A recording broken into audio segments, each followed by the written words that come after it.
cumpliendo la gran comisión de nuestro Señor Jesucristo de, por tanto, ir y hacer discípulos a todas las naciones, enseñándoles que guarden todas las cosas que os he mandado. Es un gozo poder estar esta mañana con ustedes y tener este tiempo para compartir la palabra del Señor. Me uno a las felicitaciones de parte de la iglesia por nuestros pastores Manuel y Raulito, pero también agrego a esa felicitación a otro de los pastores que hace obra en las iglesias que forman parte de la Asociación de Iglesias Bíblicas, y es al pastor Wilmer Herrera, que está sirviendo en las iglesias allá en Lloro. Sin lugar a dudas, estos tres hombres del Señor llamados por Él para el ministerio tienen vidas ejemplares y desafiantes, cada uno cumpliendo un rol, pastoreando la grey del Señor. Y qué bueno que podemos tener personas ejemplares al frente del ministerio. Hoy he sido designado, si usamos una analogía del deporte, soy el bateador designado para esta mañana para compartir la palabra de Dios. Y meditando un tanto en lo que iba a compartir en esta mañana, empezaba cuando recordaba lo que Pablo le decía a Timoteo al escribirle sus cartas, y recordaba especialmente lo que le decía en la segunda carta a Timoteo, en el capítulo 4, cuando le ordenaba que predicara la palabra, que instruyera, que convenciera y que corrigiera, y que exhortara a la iglesia. Y si había algo en ese texto que cautivaba mi atención, es que Pablo, al exponer las razones a Timoteo, le dice: porque vendrá tiempo cuando no sufrirán la sana doctrina, sino que teniendo comezón de oír, se amontonarán maestros conforme a sus propias concupiscencias y apartarán de la verdad el oído y se volverán a las fábulas. Cuando leemos detenidamente esos versículos nos damos cuenta que la iglesia corre un gran peligro, y es que muchas personas se volverán intolerantes al mensaje exigente de la Escritura. No van a estar interesadas en escuchar una predicación franca, no van a estar interesados en escuchar un llamado de Dios al arrepentimiento, a la piedad y a la santidad, sino que van a demandar escuchar acerca de bendiciones y de bondades que ellos quieren escuchar. Y esas personas despreciarán el mensaje auténtico y al mensajero auténtico también. Y en su lugar pretenderán exaltar a falsos maestros que prediquen lo que ellos quieren oír y no lo que Dios dicte por medio de la palabra. Es por tal razón que uno de los asuntos vitales para la iglesia es el tema del liderazgo. Un buen líder cristiano guiará al pueblo de Dios a puerto seguro, pero un mal líder perderá el rumbo y apartará el corazón del pueblo hacia los ídolos, a la mundanalidad y a una vida de pecado. Antes de comenzar la lectura de los versículos de esta mañana, les voy a pedir que me acompañen en oración y que Dios pueda hablar a sus corazones, así como habló al mío mientras preparaba ese mensaje. Amado Padre, te damos gracias por la vida que nos das, por los medios por los que nos permites compartir tu palabra. Te damos gracias por la iglesia. Te damos gracias, Señor, porque tú levantas hombres y llamas hombres para que dirijan el ministerio de la iglesia. Gracias, Señor, porque en tu palabra tú nos dices qué tipo de líderes deseas tú al frente. ¿Cuáles son las características de esos hombres? Y te agradezco particularmente porque en los años que me has permitido congregarme en la Iglesia Bíblica El Molino, has llevado personas conforme a ese ideal. No personas que se envanecieron, no personas que se llenaron de orgullo y de soberbia por estar ahí al frente, sino que con humildad, conociendo sus propias limitaciones, aceptaron el llamado que tú le diste y se comprometieron con el ministerio. Te doy gracias por la vida del pastor Manuel, te doy gracias por la vida del pastor Raúl y te doy gracias por la vida del pastor Wilmer. Y sé que me uno a los deseos de la iglesia de que cada día tú puedas bendecir sus ministerios y los puedas usar de forma poderosa para tu obra. Gracias en el nombre de Jesús, Padre.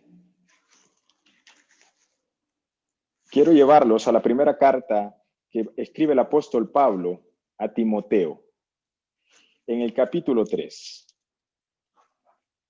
Es una carta maravillosa porque está llena de instrucciones para que ese joven pastor supiese cómo debía de conducirse en la iglesia de Dios.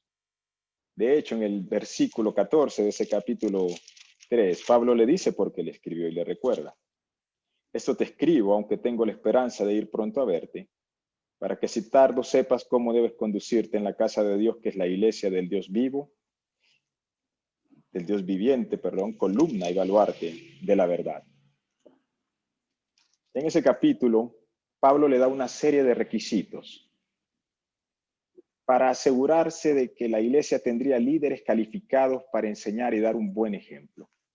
Si vamos unos versículos atrás, en el capítulo 3, siempre, versículo 1, comienza Pablo escribiendo así: palabra fiel, si alguno anhela obispado, buena obra desea.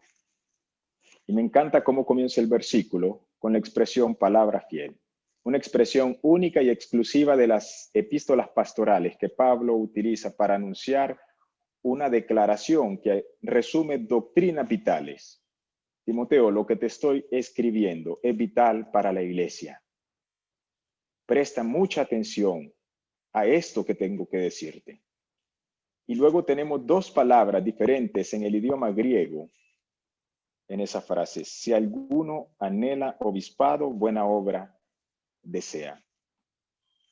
Esas palabras son anhela y desea, que probablemente pensemos que son sinónimos. Sin embargo, la primera significa esforzarse en alcanzar algo y describe una motivación externa.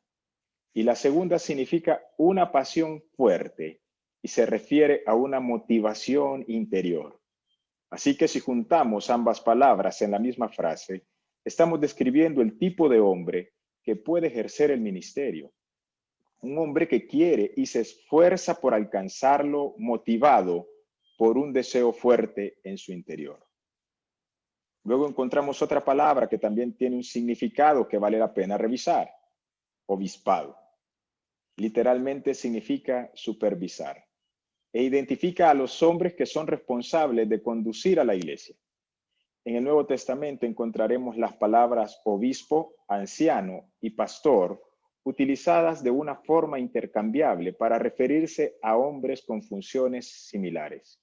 Y esas funciones son liderar, predicar y enseñar, ayudar a los débiles espirituales, cuidar de la iglesia y ordenar a otros líderes.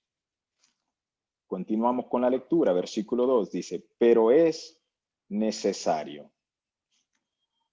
Pero es necesario. Timoteo, no es una opción.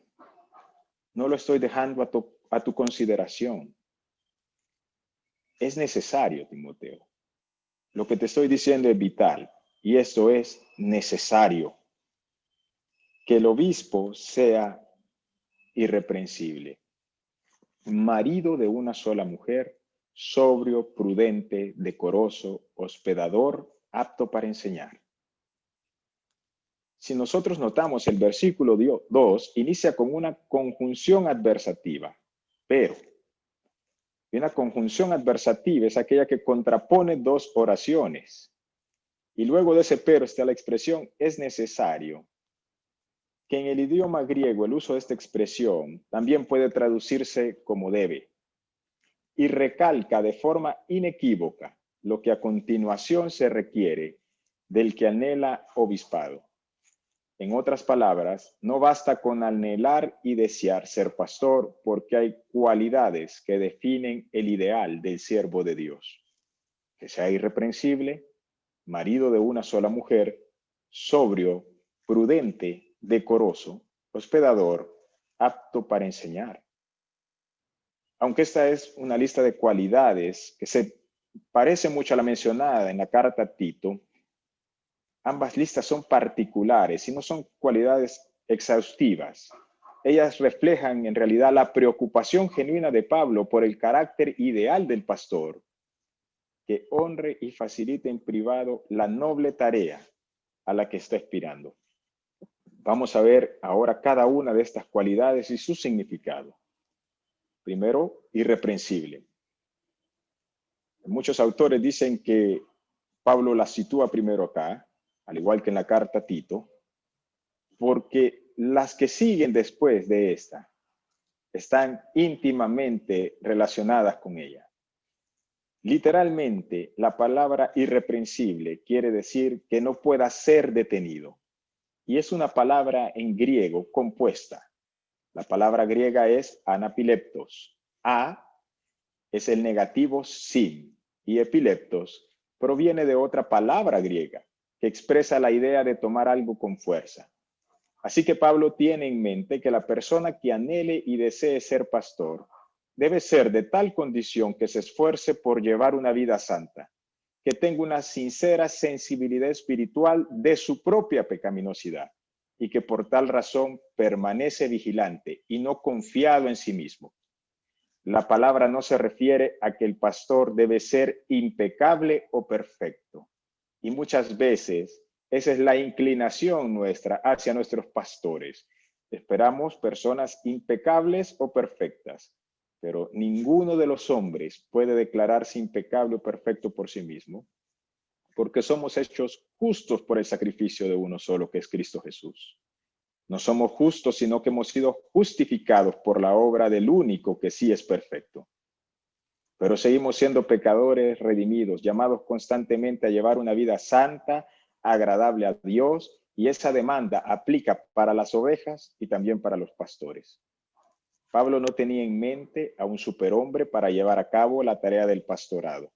Más bien él está pensando en hombres que son capaces de reconocer sus debilidades y que luchan de forma activa y permanente en contra de estas. Richard Baxter era un famoso puritano del siglo XVII y él lo expresaba de esta forma: tenga cuidado de usted mismo para que sea un ejemplo y para que su ejemplo no contradiga su doctrina, y para que no sea como una piedra de tropiezo delante de los ciegos y pueda ser una ocasión para su ruina, para que no diga algo con su vida diferente a lo que dice con su lengua y que sea el mayor estorbo para su propia obra. Una palabra orgullosa, poco amable, autoritaria, una disputa innecesaria, una acción codiciosa puede cortarle la garganta a un sermón y hace que se pierda el fruto de lo que se ha estado haciendo.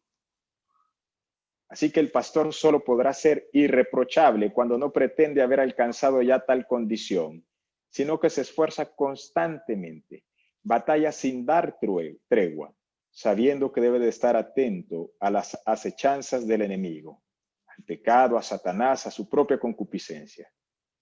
Si quisiéramos usar una figura del deporte, pensemos por un momento en el buen boxeador.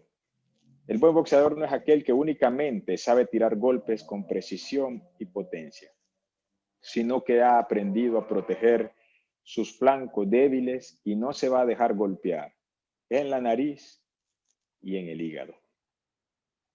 Leí una publicación acerca de ser irreprensible en el ministerio que señalaba que muchas veces los pastores pueden estar muy conscientes de sus dones y talentos, pero pueden llegar a ser descuidados con sus debilidades y flaquezas. Una persona irreprensible requiere ser sumamente cuidadosa con sus actos, sus palabras y piensa muy bien en las consecuencias que de ellos proceden. Es una persona que no permite que se pueda acumular en el tiempo ningún tipo de evidencia en su contra. No significa que se lleva en la búsqueda de elementos de prueba a su favor para demostrar que es un hombre justo. No, no tiene que ver con eso, sino que más bien trabaja incansablemente para mantener su reputación libre de cuestionamientos y de malentendidos. Y como les mencionaba al principio, el apóstol Pablo pone esta cualidad como la primera, porque todas las demás se derivan de ellas. La segunda cualidad es marido de una sola mujer.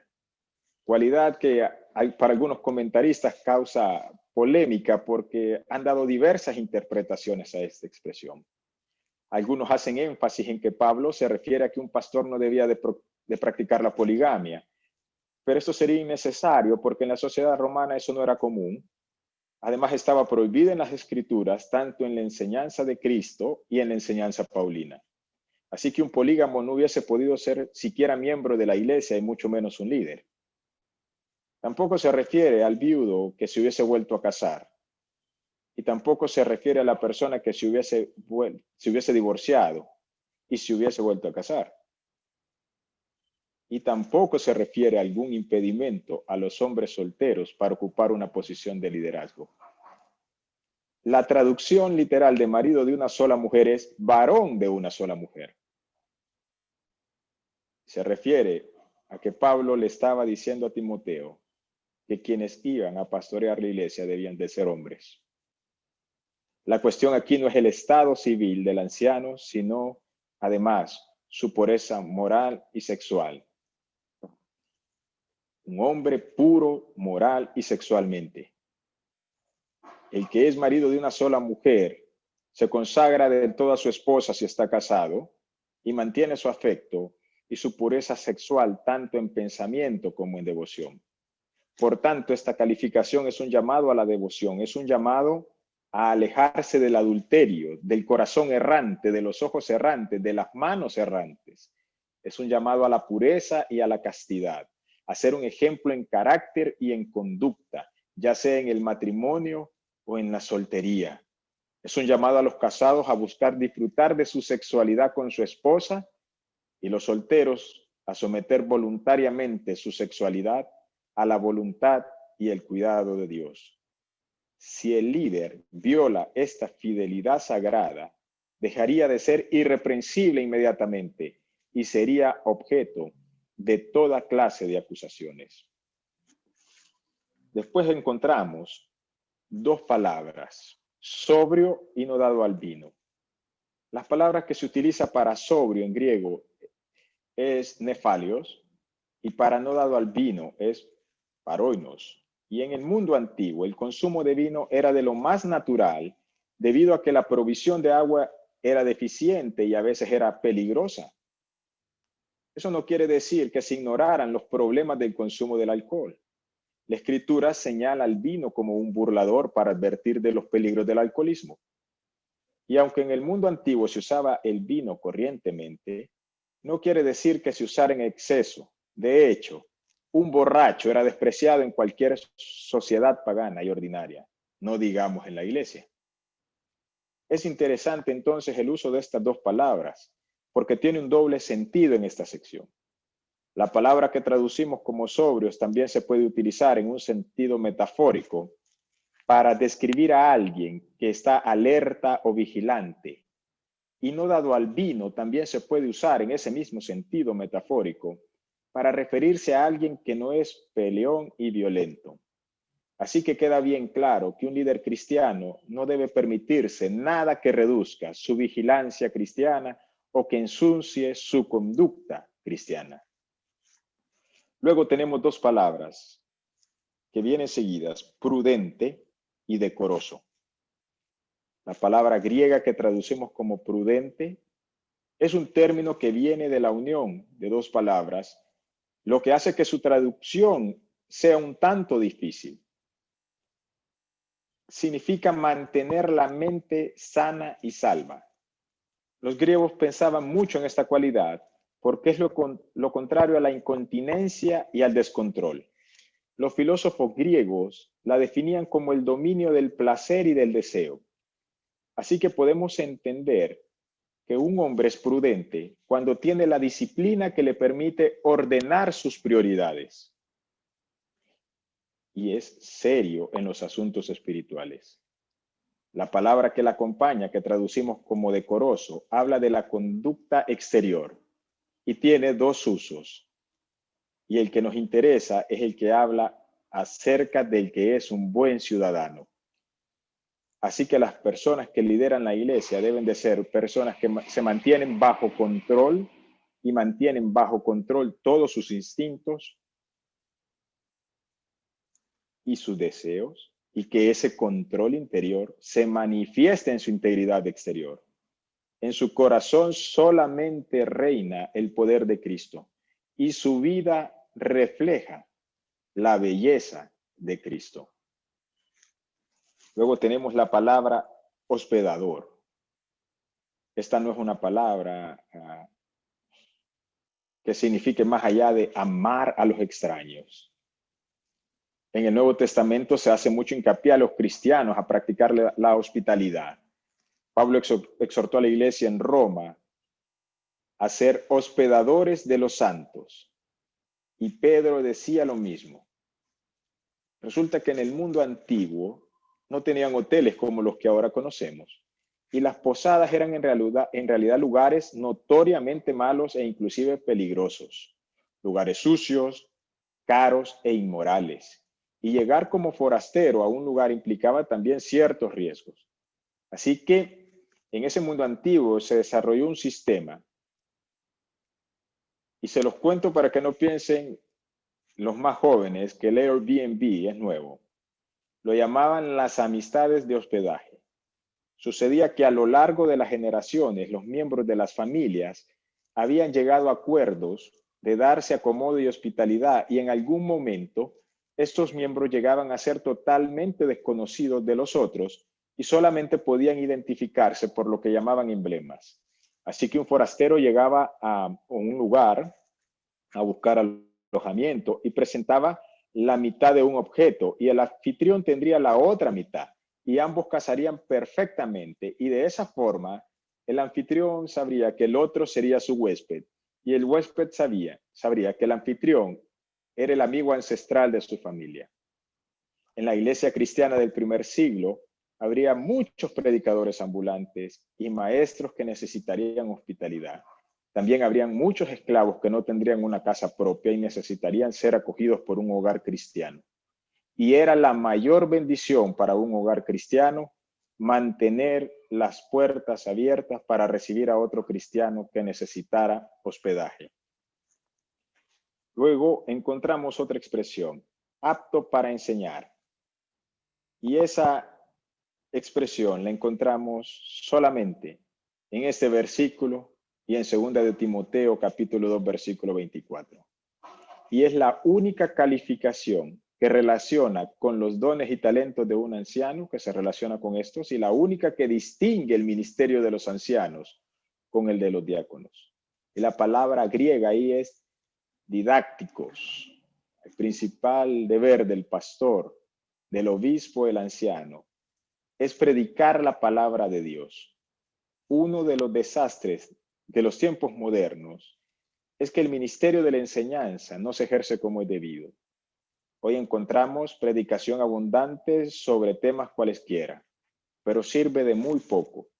Abunda la exhortación, pero no se puede exhortar a ser cristiano cuando no se sabe lo que eso quiere decir.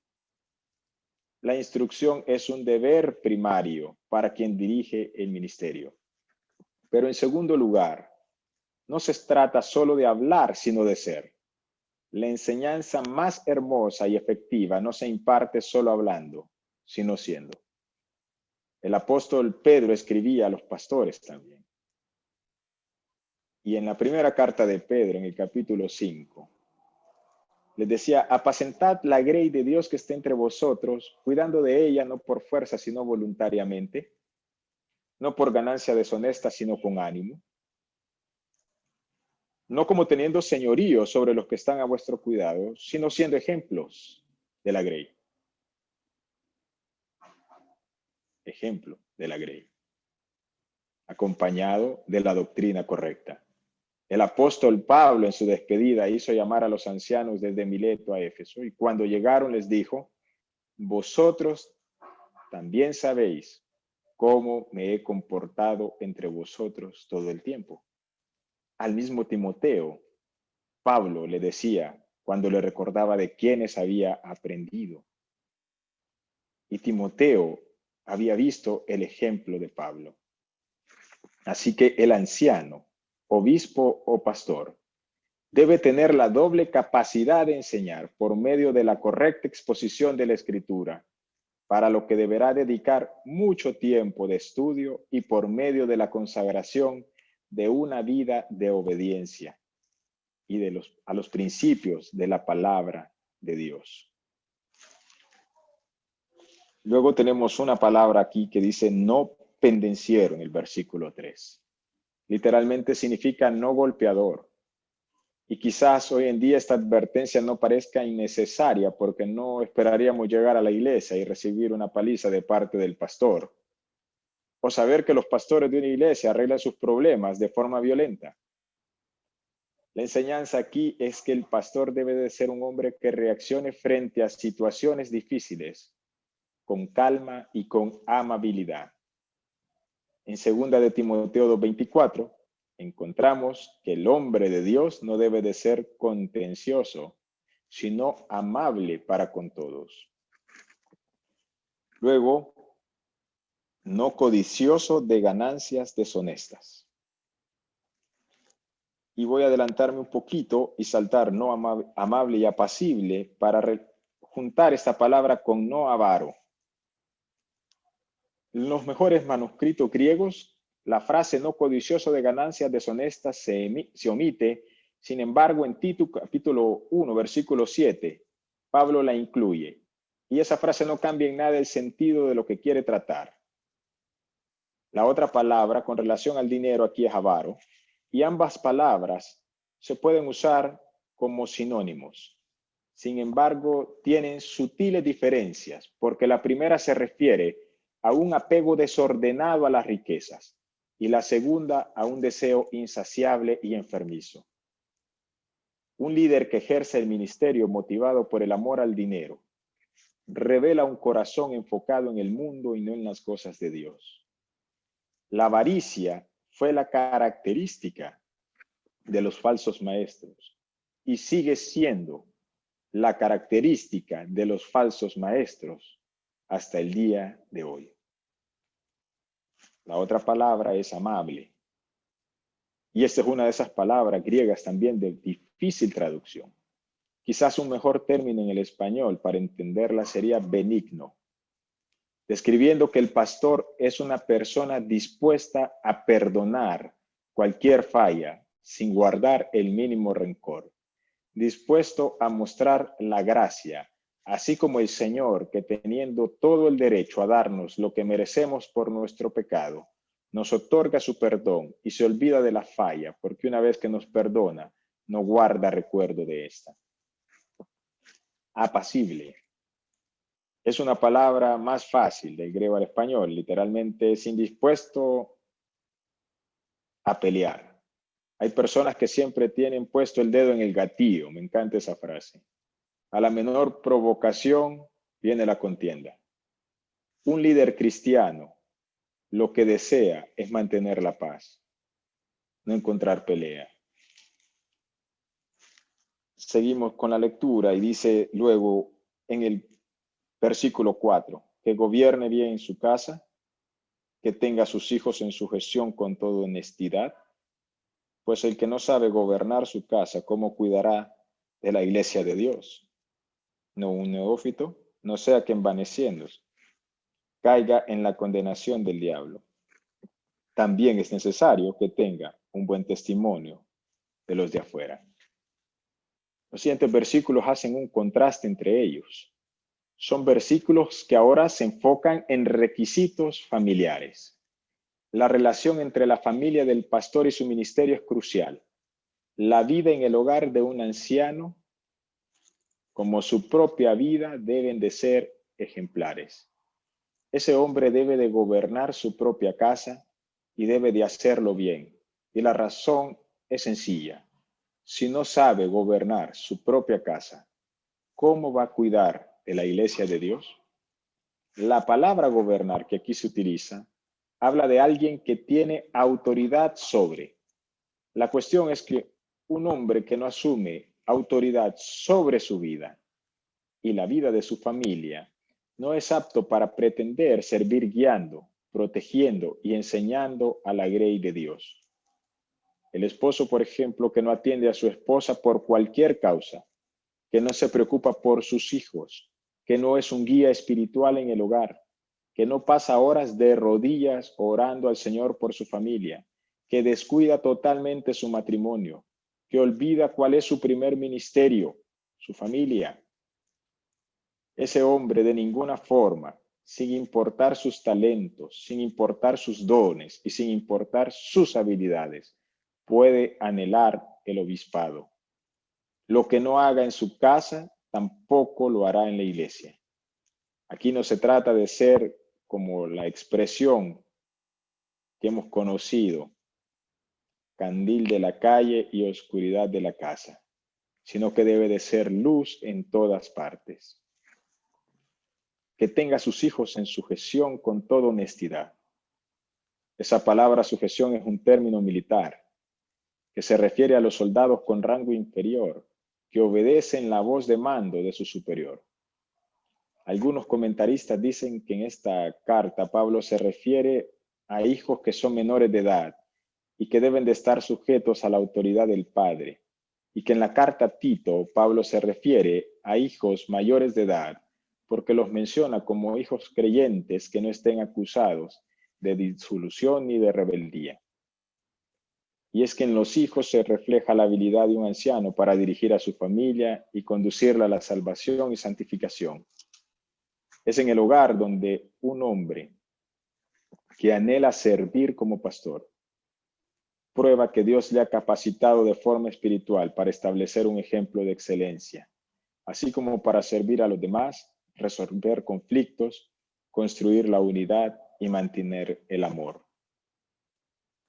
Luego dice, no un neófito, no sea que envaneciéndose. En uno de los comentarios que se hacen a esta carta, dice que encargar a una persona recién convertida a servir en el liderazgo equivale a tentarlo y a caer en el orgullo. Los ancianos deben de ser hombres espiritualmente maduros. En la misma carta, en el capítulo 5, en el versículo 22, Pablo le dice a Timoteo, no impongas con ligereza las manos a ninguno, ni participes en pecados ajenos. Así que advierte a Timoteo que no debe de confiar la responsabilidad del liderazgo en la iglesia a una persona sin tener evidencia suficiente de sus calificaciones, porque hacerlo pone en gran riesgo a la persona y a la congregación. Luego dice, con un buen testimonio de los de afuera, para que no caiga en descrédito y el lazo del diablo. Un líder debe ser una persona respetada, incluso por aquellos que adversan sus posturas morales y teológicas. Y cuando concluimos la lectura de estos 7 versículos, es posible que lleguemos a pensar, ¿a dónde hay un hombre que cumpla todo esto a cabalidad?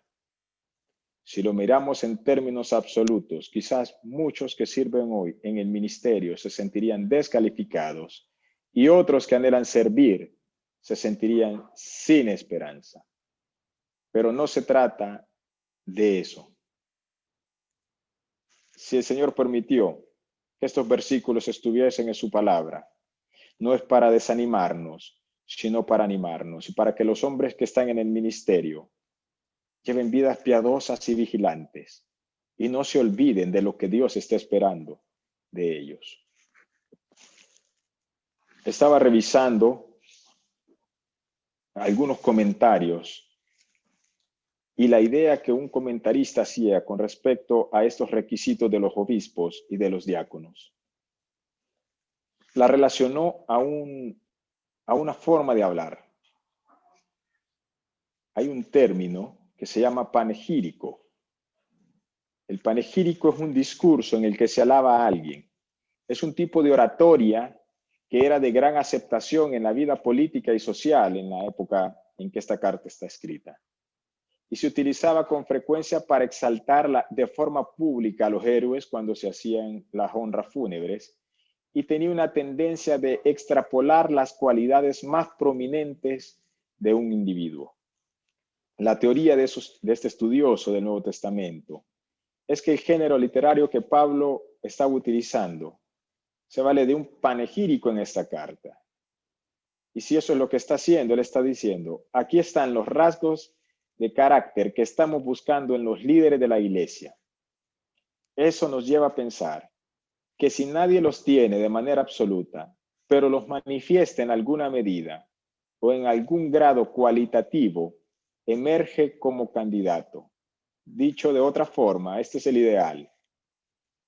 Queridos hermanos, servir en el pastorado de la grey de Dios no es una tarea cualquiera. El ministerio es presentado, de hecho, en la Escritura como una tarea ardua, sumamente complicada, de hecho, poca atractiva, porque el propósito del Señor no es que esta tarea sea atractiva, no es un trabajo para enaltecerse a sí mismo. Quiero llevarlos a la primera carta de Pedro, en el capítulo 5.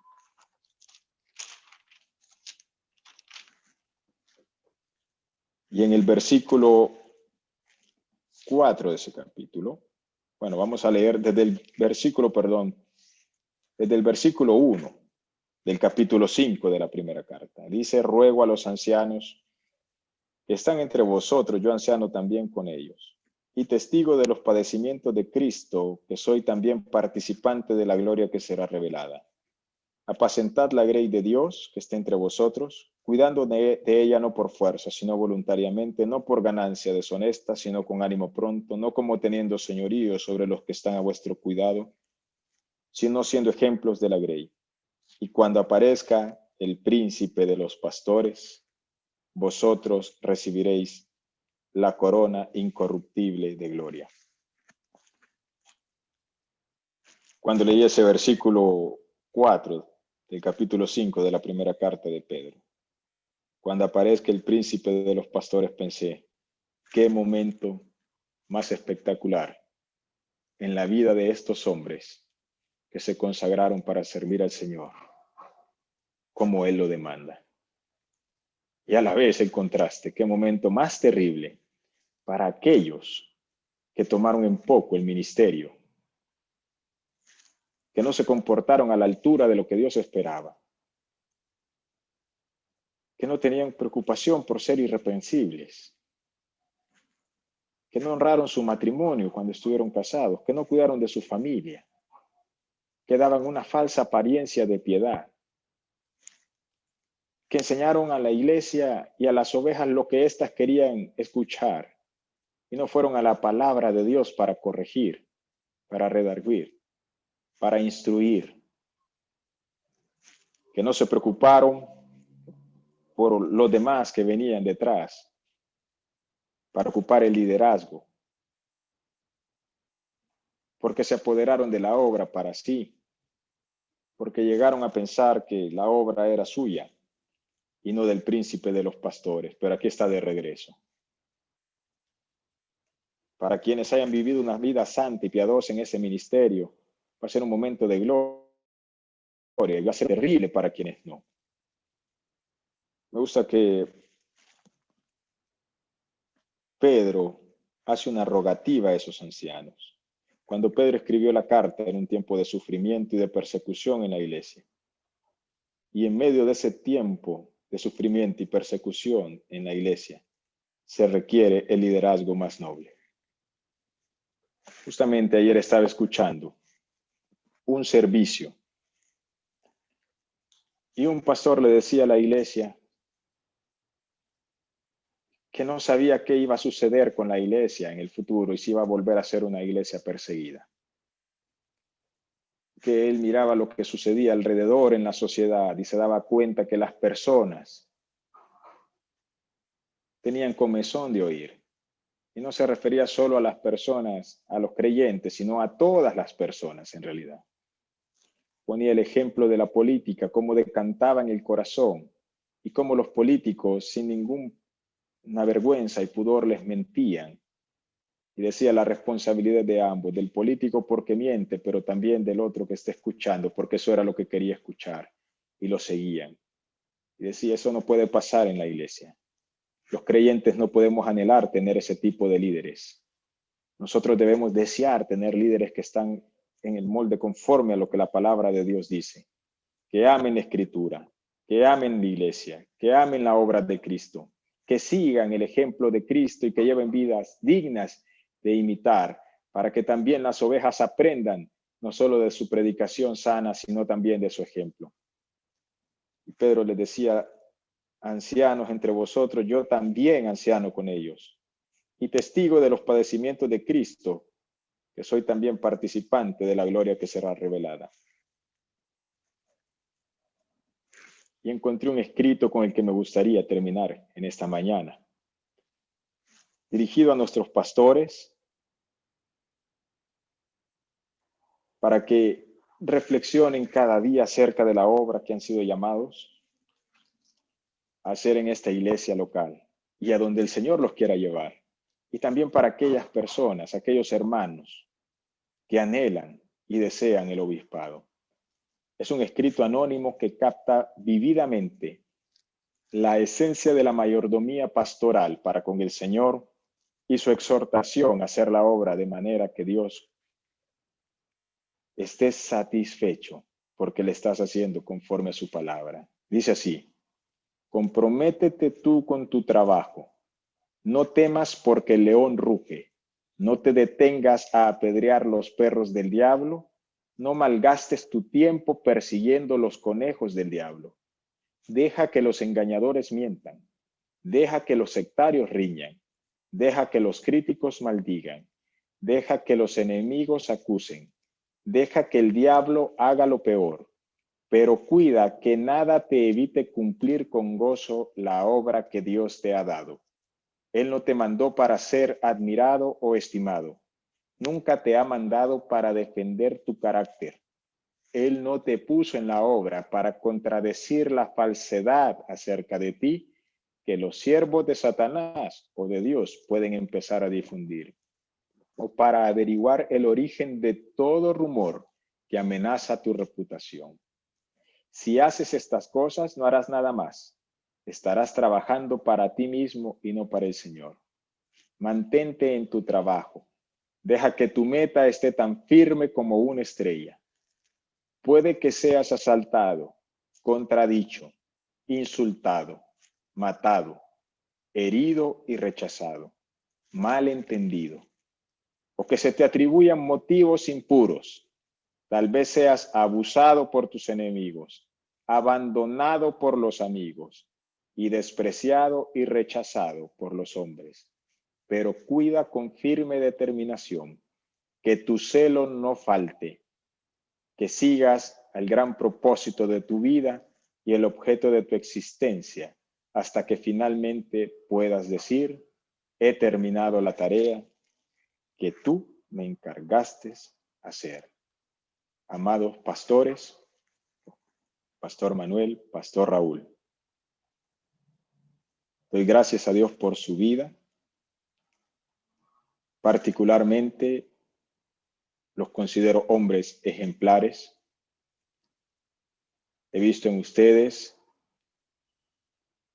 fidelidad, celo por la palabra, el deseo de querer hacer la obra que el Señor les encomendó como corresponde. Son personas que nos desafían,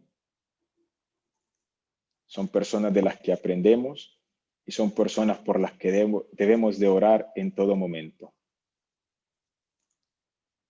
También tengo un particular aprecio por el pastor Wilmer, y también su vida es ejemplar y desafiante. Cuando tuve la oportunidad de visitar ese ministerio y ver la forma apasionada en que el siervo de Dios cumplía el llamado para el cual el príncipe de los pastores le había puesto ahí, me llené de emoción. Ver un hombre que tenía la sensibilidad para ir a la cárcel y predicar a personas que quizás otros no prestarían atención a su condición espiritual. Ver a un hombre haciendo ministerio en medio de esas montañas. Ver a un hombre abrir las puertas de su casa y ver cómo esas personas le estimaban y compartía con ellos. También un siervo ejemplar del Señor. Y también para él mis oraciones. Y quiero que me acompañen para terminar en esta mañana orando por la vida de estos 3 siervos que están al frente de las iglesias que pertenecen a nuestra asociación. Te damos gracias, Señor, por tu fidelidad. Gracias porque pusiste a estos hombres en el ministerio. Gracias porque son ejemplo para la iglesia, Señor. Y oramos para que en sus vidas florezca el amor, reflejen a Cristo, reflejen la obediencia a la palabra, Señor, para que tú les protejas a ellos, les guardes de tentaciones, de peligros, de las acechanzas del enemigo, Dios, para que tú les des la fuerza, la valentía, el coraje, la determinación que se necesita, Señor, para correr esta carrera al frente del ministerio. Oramos por sus familias para que tú les bendigas, Señor, para que tú les proveas y para que ellos nunca olviden, junto a sus familias, que están en la tarea más noble a la que pudieron haber ser llamados en la iglesia. Y que un día el príncipe de los pastores vendrá por su iglesia y tendrá un momento con ellos muy particular para entregarles las coronas y la corona de gloria por haber servido fielmente en este ministerio terrenal. Oramos en el nombre de Jesús. Amén y amén. Muchas gracias, queridos hermanos.